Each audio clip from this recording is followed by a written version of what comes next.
Hello students, welcome to the YouTube channel of Gyan Tripti college. हमने कल जो अपना पहले वाला लेक्चर था उसमें क्या था, उसमें हमने क्या देखा था, लेज़र के टाइप पढ़े थे जो कि दो टाइप के थे। एक तो थी सॉलिड लेज़र और दूसरी थी गैस लेज़र। सॉलिड लेज़र में हमने कल देखी थी रूबी क्रिस्टल का यूज़ किया था, सॉलिड का यूज़ किया था, इसलिए वो सॉलिड लेज़र थी। आज हम गैस का यूज़ करेंगे, हीलियम नियॉन। अब देखेंगे कि हीलियम नियॉन लेज़र कैसे बनती है। उससे पहले कि हीलियम नियॉन लेज़र बनाने की ज़रूरत क्या पड़ी जब हमारे पास रूबी लेज़र थी, यानी कि रूबी लेज़र में कुछ तो ड्रॉबैक्स थी, कुछ तो कमियां थी जिनको ओवरकम करने के लिए ये लेज़र बनाई गई। और वो कमियां क्या थी? पहली कमी क्या थी, आपको क्या बताया था, इसमें जो लेज़र लाइट मिल रही थी यानी कि जो आउटपुट मिल रहा था वो कैसा मिल रहा था, पल्सेस में मिल रहा था। पल्सेस मैंने आपको बताया था कि कुछ टाइम पीरियड के लिए तो हमें आउटपुट मिल रहा है, मतलब लाइट मिल रही है, फिर थोड़े से टाइम पीरियड के लिए कुछ भी नहीं मिल रहा था, फिर लाइट मिल रही थी, यानी कि इस तरीके से पल्सेस में हमें लेज़र लाइट मिल रही थी। तो एक तो कमी यही है कि इसमें जो लाइट जो है वो आउटपुट जो है वो हमें पल्सेस में मिल रहा है, मतलब प्रॉपर नहीं मिल रहा है।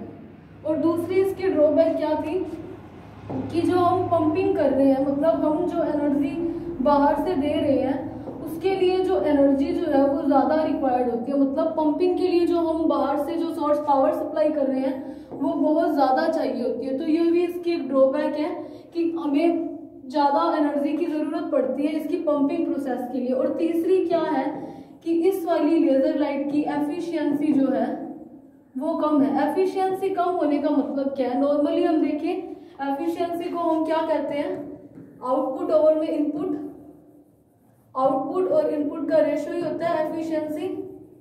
तो देखो क्या है, हम इनपुट जो है, ये जो पावर सप्लाई हम दे रहे हैं पंपिंग के लिए वो बहुत ज्यादा होता है इन कंपेयर टू आउटपुट, यानी कि इसकी जो रूबी लेजर है उसकी एफिशिएंसी जो है वो कम होती है। इसका रीजन इसी इन तीन रीजंस के लिए के कारण हमें हीलियम नियॉन लेजर बनानी पड़ी। अब देखो क्या था, एक बार मैं फिर से आपको इसकी कमियां या ड्रॉबैक बता रही हूँ। ये कमियां रूबी लेजर की है जिसके कारण हमें हीलियम नियॉन लेजर बनानी पड़ी। पहली कमी क्या है कि जो इसमें हमें लेजर लाइट मिल रही है या जो आउटपुट मिल रहा है वो कॉन्टिन्यूस ना होकर, मतलब लगातार हमें ना मिलने के बजाय कैसा मिल रहा है, सतत ना होकर पल्सेस में मिल रहा है। और दूसरी क्या है, पंपिंग के लिए या फिर हम जो पावर सप्लाई कर रहे हैं वो बहुत ज्यादा चाहिए होती है।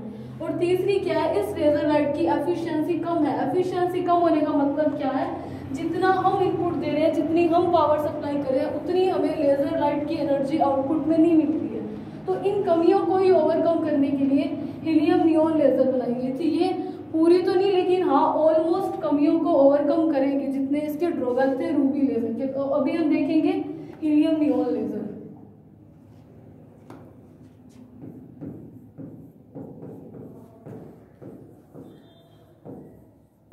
तो आज हम करेंगे helium neon laser. Helium neon laser के लिए क्या है, इसमें हम गैस का यूज कर रहे हैं, हीलियम और नियॉन का, इसके कारण इसे गैस लेजर भी कहा जाता है। तो देखो इसमें हम क्या करते हैं, हम एक ग्लास की डिस्चार्ज ट्यूब लेते हैं। वो कांच कैसा है, पायरेक्स ग्लास है।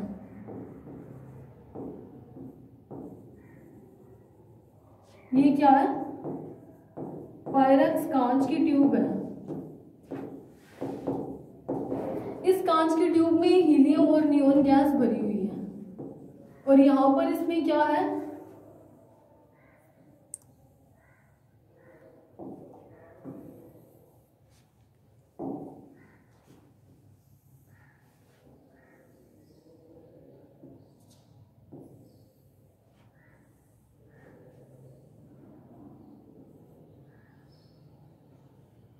ये जो है ये बोरोसिलिकेट की प्लेट्स लगाई गई हैं।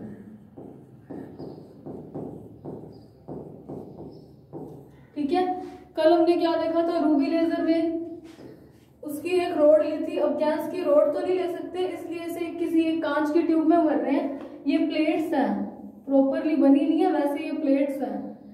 तो यहाँ पर इसके ये रूबी क्रिस्टल ही लिया था एक पूरा, और आज हम गैस का तो कोई क्रिस्टल या है नहीं, इसलिए हम एक ग्लास की ट्यूब ले रहे हैं। वो पायरेक्स ग्लास है जिसके अंदर हम हीलियम और नियॉन गैस भरते हैं। इस हीलियम नियॉन गैस को 10:1 में भरा जाता है। मतलब अगर हीलियम और नियॉन की हम मात्रा देखें, अगर सिंपली देखें कि कि ये हीलियम 10 ग्राम है तो नियोन 1 ग्राम ली जाती है, तो 10:1 के अनुपात में ली जाती है हीलियम नियोन गैस।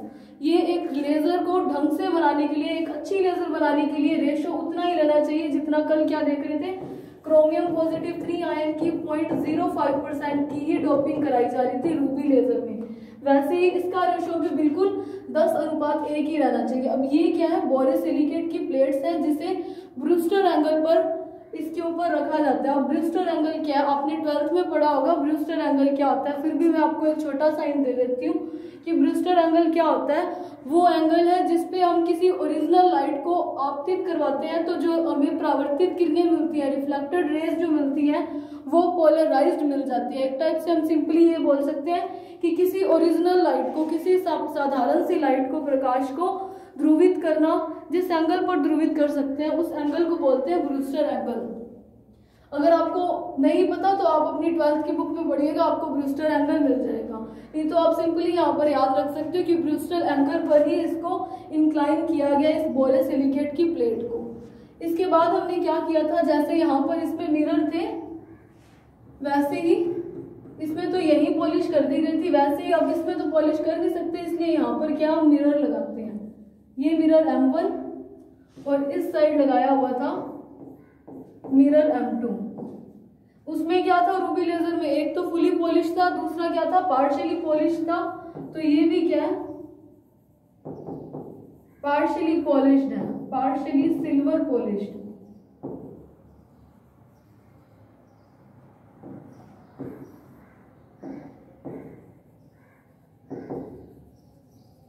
और ये कैसा था, फुली पॉलिश्ड था। मतलब इसके ऊपर क्या है, पार्शियली इसके ऊपर पूरी रजत दर्पण, रजत पॉलिश की जाती है, सिल्वर पॉलिश की जाती है, ताकि यहाँ से जैसे उसमें फोटॉन्स आ रहे थे, ये वाला पार्ट तो इसका क्या था, फुली था, और ये क्या था, पार्शियली, ताकि जो फोटोन आते थे वो रिफ्लेक्ट हो सके बार बार। वैसे ही प्रोसेस इसमें कराने के लिए यहाँ पर मिरर लगाया है। ये जो है फुली पॉलिश था, यानी कि ये पूर्णतः परावर्तन ही कराएगा, पूर्णतः परावर्तक। और ये कैसा था, उसमें क्या कर रहे थे, 90% तो क्या था, रिफ्लेक्टेड, और 10% क्या था, ट्रांसमीटर का काम कर रहा था। वैसे ही ये है 90%, तो ये क्या करेगा, परावर्तन, और 10% क्या करेगा, ये पारगमन। पारगमन मतलब लाइट को बाहर ट्रांसमिट करवा देगा। अभी तक हमने क्या देखा है, हीलियम नियॉन लेजर की कंस्ट्रक्शन देखी है कि किस तरह से इसका सेटअप तैयार किया जाता है। एक पायरेक्स कांच की ट्यूब ली जाती है जिसके अंदर क्या किया जाता है, हीलियम नियॉन को किस रेशो में, 10:1 में भरा जाता है, और यहाँ पर बोरोसिलिकेट की ट्यूब लगाई जाती है। कांच की ये प्लेट्स ही होती है। इसे किस एंगल पर, ब्रूस्टर एंगल पर रखा जाता है, और सामने जो है 2 मिरर लगाए जाते हैं, एक है M1 एक M2। M2 कैसा होता है, फुली पॉलिश्ड होता है, पूर्णतः परावर्तक का काम करता है, और M2 जो होता है वो पार्शियली यानी कि आंशिक रूप से पॉलिश की जाती है, सिल्वर। मतलब 90% तो वो परावर्तन करवाएगा, लेकिन 10% कहीं कहीं पॉलिश ना होने के कारण वो जो हमारे पास लाइट बनती है उसका पारगमन कर देता है। अब देखो हमने क्या देखा था, इसकी पंपिंग कराने के लिए क्या किया था, जिनोन की डिस्चार्ज ट्यूब लगाई थी। वैसे ही इसकी पंपिंग कराने के लिए एक रेडियो एक्टिव सोर्स लगाया जाता है। एक बार मैं ये वाली चीजें हटा दी हूँ।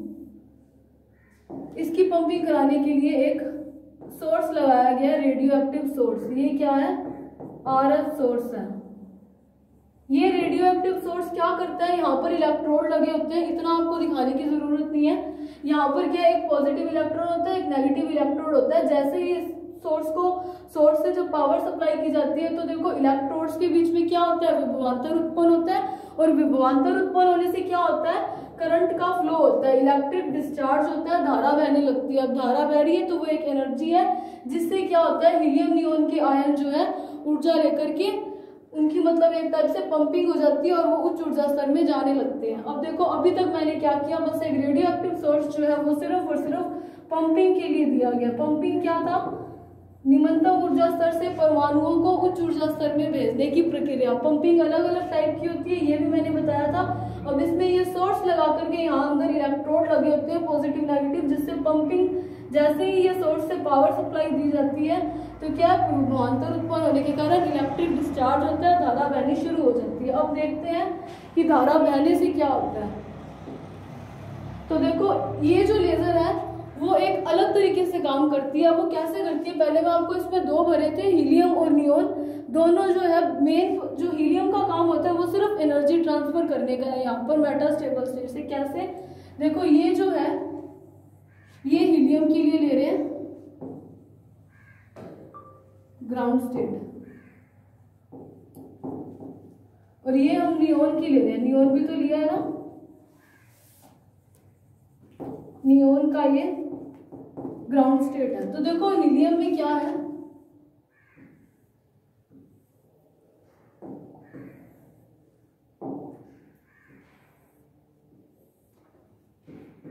इसको मैं दे देती हूँ इसके ग्राउंड स्टेट को F1, ये है F,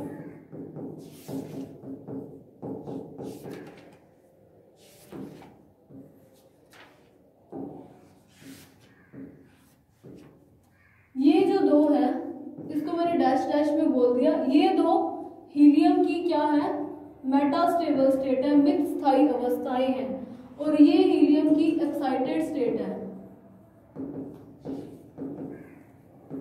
हीलियम नियोन गैस में हीलियम की जहां मेटास्टेबल होती है वही नियोन की जो होती है एक्साइटेड स्टेट होती है, बिल्कुल उसके सामने, इसके मेटास्टेबल के सामने इसका एक्साइटेड स्टेट और इधर इसका दूसरा एक्साइटेड स्टेट।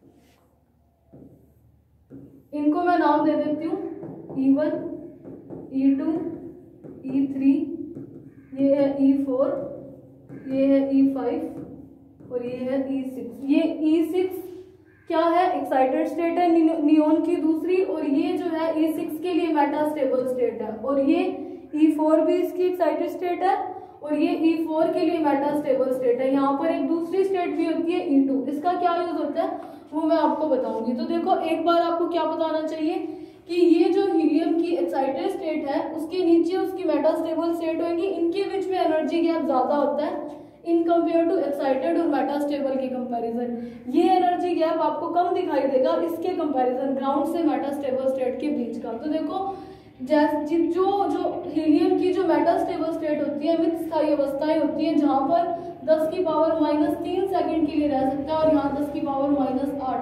तो ये जो है इसकी मेटास्टेबल स्टेट के बिल्कुल सामने ही नियोन की एक्साइटेड स्टेट होती है, और ये और उसकी मेटास्टेबल स्टेट होगी। अब देखो क्या होता है, हमने क्या किया, जो सोर्स लगाया था उससे पोटेंशियल डिफरेंस क्रिएट होने के कारण धारा बहनी शुरू होती है, इलेक्ट्रिक डिस्चार्ज होता है, जिससे क्या होता है हीलियम के जो परमाणु है ग्राउंड स्टेट में परमाणु होंगे, अणु होंगे, तो वो क्या करते हैं एनर्जी लेकर के कहाँ चले जाते हैं, एक्साइटेड स्टेट में चले जाते हैं। यही उसकी एक्साइटेड स्टेट थी जहां पर क्या करते हैं 10 की पावर कितने सेकंड के लिए, -8 सेकंड के लिए रहते हैं।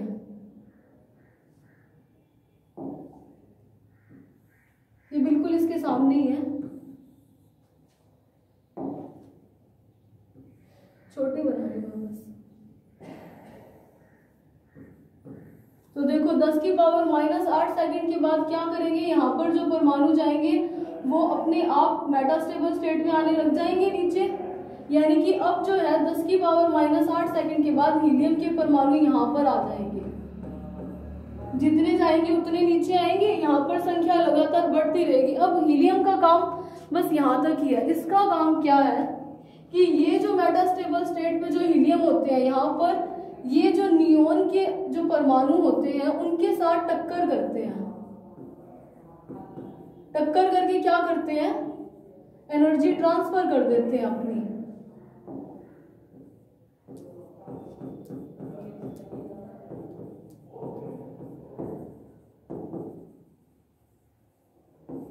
क्या करते हैं, एनर्जी ट्रांसफर कर देते हैं। देखो अभी तक क्या किया, हीलियम के जो परमाणु थे वो ऊर्जा लेकर एक्साइटेड स्टेट में गए, 10 की पावर -8 सेकंड के बाद स्वतः उत्सर्जन हुआ और वो मेटास्टेबल स्टेट में आ गए। जैसे ही वो मेटास्टेबल स्टेट में आते हैं तो यहाँ पर जो मेटास्टेबल स्टेट में जो परमाणु होते हैं और ये क्या करते हैं, जो नियोन के आयन्स हैं, नियोन के जो परमाणु हैं उनके साथ टक्कर करके उन्हें एनर्जी देते हैं। कुछ तो नियोन के इनके साथ टक्कर करके ऊर्जा लेकर के एक्साइटेड स्टेट में चले जाते हैं, और कुछ नियोन के परमाणु हमने पंपिंग भी करवा रहे हैं उससे लेकर के क्या है अपनी एक्साइटेड स्टेट में जाते हैं। तो देखो इस केस में क्या हो रहा है, एक तो पहले से ही नियोन के परमाणु ऊर्जा लेकर के एक्साइटेड स्टेट में जा रहे हैं पंपिंग से, दूसरे क्या है इस हीलियम के परमाणुओं से टकरा रहे हैं। तो ये गैस है, ऑब्वियस है, रैंडम मोशन होगी तो टक्कर हो सकती है। तो देखो ये टकराने के बाद अपनी ऊर्जा उनको दे देते हैं। तो इस केस में क्या है, पहले से आ भी रहे हैं और हीलियम से टकराकर और भी बढ़ रहे हैं। मतलब यहाँ पर क्या है, ग्राउंड स्टेट की कंपैरिजन में एक्साइटेड स्टेट में ही पॉपुलेशन इन्वर्जन हो जाती है, क्योंकि दो जगहों से उन्हें एनर्जी ऑटोमेटिकली मिल रही है। तो मतलब हीलियम नियॉन लेजर में पॉपुलेशन इन्वर्जन की सिचुएशन, समष्टि प्रतिलोमन की सिचुएशन यही क्रिएट हो जाती है, जिसके कारण क्या है पंपिंग भी हो रही है और इससे टकरा भी रहे हैं। और इसके ऊपर जब फिर से पंपिंग से जब एनर्जी आती है तो ये क्या है मेटास्टेबल स्टेट में आने लग जाते हैं। यानी कि पॉपुलेशन इन्वर्जन के बाद आपने क्या देखा था, पॉपुलेशन इन्वर्जन के बाद सीधा पंपिंग हो रही थी,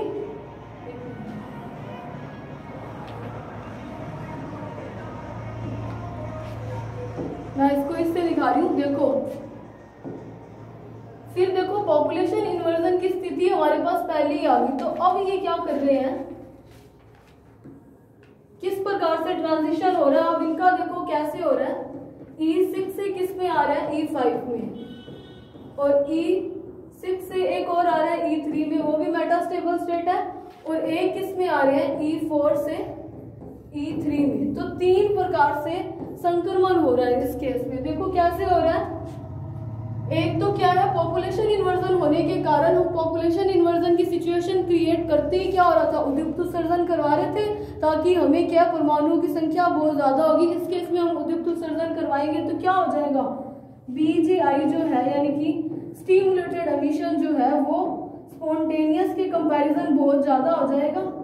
यही हमें चाहिए होती है अगर लेजर अच्छी बनानी है, मतलब उद्दीप्त उत्सर्जन ज्यादा हो। क्यों, उद्दीप्त उत्सर्जन ज्यादा होने से ही तो इन फेज में पर जो हमें लाइट जो है उसकी एम्पलीट्यूड बढ़ जाएगा और इंटेंसिटी बढ़ेगी और हमें लेजर लाइट मिलता है, जो कि हमने अपने पहले वाले लेक्चर्स में डिस्कस किया हुआ। तो देखो ट्रांजिशन जो है यही हो जाता है, यानी कि यहाँ पर इन तीनों प्रोसेस में क्या हो जाता है, उद्दीप्त उत्सर्जन हो जाता है। क्यों, क्योंकि पॉपुलेशन इन्वर्जन की सिचुएशन क्रिएट हो चुकी थी। तो यहाँ पर ही क्या है, तीन हमें उद्दीप्त उत्सर्जन मिलते हैं, जो कि इधर तो होती है 33900 एंगस्ट्रॉम की, ये होती है 6328 एंगस्ट्रॉम की। यहाँ पर जो वेवलेंथ मिलती है वो होती है 11500 एंगस्ट्रॉम की। ये तीन वेवलेंथ की लाइट यहाँ पर रिलीज हो जाती है, जो E6 से E5 में हो रही है, यानी कि ये जो है 33900 वाली, और E4 से E3 में हो रही है, यानी कि 1150 वाली में हो रही है। वो तो क्या होते हैं, विजिबल रीजन के नहीं होते हैं, दृश्य क्षेत्र के नहीं होते हैं, मतलब ये वाली लाइट हमें जो है दिखाई नहीं देती। इसलिए जो मेन जो होता है उद्दीप्त उत्सर्जन का, वो सिर्फ इसी में ही दिखाई देता है। तो देखो क्या हो रहा है कि यानी कि जो उद्दीप्त उत्सर्जन जो हो रहा है, जो हमें लेजर लाइट जिससे मिल रही है, वो सिर्फ और सिर्फ इसी में यूज होती है। मतलब यहाँ पर जो है हमें दृश्य क्षेत्र की लेजर लाइट मिल जाती है, हालांकि फोटॉन्स रिलीज हो रहे हैं इन फेज में, यहाँ पर भी फोटोन रिलीज हो रहे हैं, यहाँ पर भी उद्दीप्त उत्सर्जन हो रहा है और इधर भी। लेकिन ये जो वेवलेंथ है, इनसे जो लाइट निकलती है वो दृश्य क्षेत्र की ना होने के कारण, विजिबल रीजन की ना होने के कारण हमें दिखाई नहीं देती, जबकि ये वाली लेजर लाइट जो है ये विजिबल रीजन की होती है, जिसके कारण हमें आउटपुट मिल जाता है।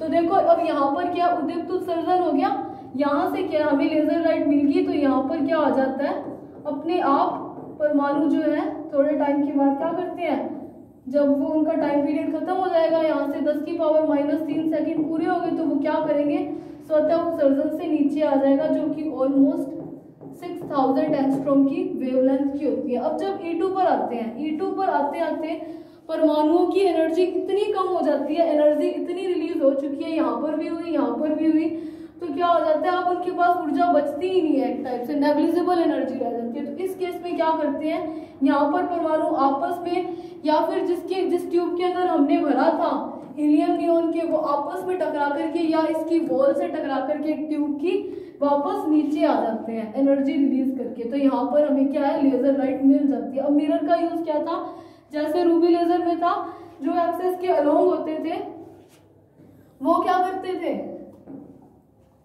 ये ट्यूब के अंदर ही हो रही है ये सारी प्रोसेस, जो एक्सेस के अलोंग होते थे वो मिरर से टकरा करके रिफ्लेक्ट होकर के वापस, जैसे रूबी लेजर में प्रोसेस चल रही थी, बार बार रिफ्लेक्शन और एनर्जी ट्रांसफर से बार बार हमें क्या मिल जाती थी, जब एक टाइम ऐसा आता था जब लाइट ट्रांसफर हो जाती थी, ट्रांसमिट हो जाती थी और हमें क्या है, लेजर लाइट मिल जाती थी। अभी हमने क्या किया, ये वर्किंग थी लेजर लाइट की, कैसे थी, हीलियम की आयंस को जैसे ही पंपिंग, पूरी गैस को जैसे ही पंपिंग दी जाती है तो हीलियम की आयन एनर्जी लेकर के एक्साइटेड स्टेट में जाते हैं, वहां पर अपना टेन्योर टाइम पीरियड खत्म करने के बाद ये वापस कहाँ आ जाता है, अपना मेटास्टेबल स्टेट में। और नियोन के मॉलिक्यूल्स, नियोन के आयन भी, परमाणु भी यही कर रहे हैं, वो क्या कर रहे हैं, एनर्जी लेकर एक्साइटेड स्टेट में जा रहे हैं। और हीलियम की जो मेटास्टेबल स्टेट होती है वो इसकी एक्साइटेड स्टेट के बिल्कुल सामने होती है, जिससे क्या ये हीलियम परमाणुओं के साथ टक्कर करते हैं और टकराने के बाद अपनी एनर्जी उन्हें ट्रांसफर कर देते हैं, जिससे क्या है, पहले से यहाँ से भी आ रहे थे नियोन और यहाँ से भी आ रहा है टकरा करके, यानी कि इस सिचुएशन में पॉपुलेशन इन्वर्जन हो जाता है, जनसंख्या प्रतिलोमन हो जाता है।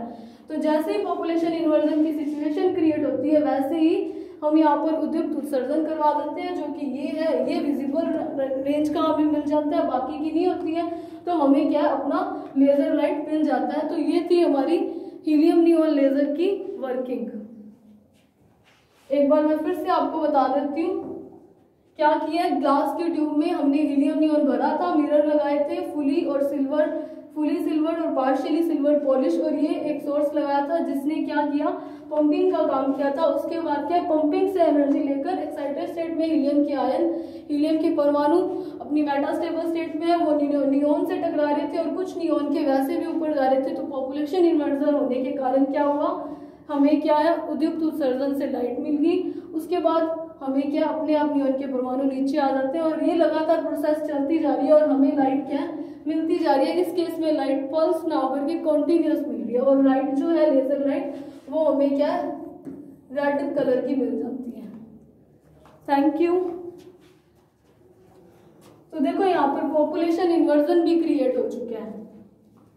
एक बार मैं आपको बता रही हूँ कि रूबी लेजर की ड्रॉबैक्स भी फिर से, उसकी ड्रॉबैक्स को भी देखो ओवरकम कर दिया। अब इसमें यहाँ पर पल्स में मिल रही थी, अभी यहाँ पर हमें पल्स में ना मिल करके कॉन्टिन्यूस लाइट मिलती ही जा रही है। ये कॉन्टिन्यूस है, ये सतत हमें लेजर लाइट मिलती जा रही है। अब लेजर लाइट जो है उसके रह गए एप्लीकेशन। देखो लेजर लाइट के एप्लीकेशंस क्या होते हैं, आपको पता ही होगा। लेजर लाइट के एप्लीकेशंस क्या है, लेजर लाइट के बेसिक यूज क्या होते हैं, आजकल किसमें यूज किया जाता है, मेडिकल साइंस में किया जा रहा है। देखो मेडिकल साइंस में कैसे यूज किया जा रहा है, आई के ऑपरेशन भी किया जा रहा है, बिना मतलब कुछ भी बोलते हैं ना, वो बिना इंस्ट्रूमेंट्स यूज किए, चीर फाड़ किए, सीधा क्या लेजर लाइट से ऑपरेशन कर दिया जाता है। तो मतलब मेडिकल साइंस में शल्य चिकित्सा में इसका यूज किया जा रहा है। जैसे आई के ये क्या करता है, जो रेटिना से हमारे जो दोष होते हैं, दूर दृष्टि दोष और नजदीक वाला हमें नहीं दिखाई देता है, तो वो लेजर लाइट से वो जो रेटिना पर जो हमें एग्जैक्ट पॉइंट पर जहाँ हमें मिलना चाहिए इमेज, वो वहीं पर सेट कर देता है। और एंटरटेनमेंट के रीजन में भी इसका यूज किया जाता है। तो ये थे हमारे लेजर लाइट के एप्लीकेशंस, और आज के लिए हमारा इतना ही। अब हम कल इसको फिर से कंटिन्यू करेंगे। Thanks for watching.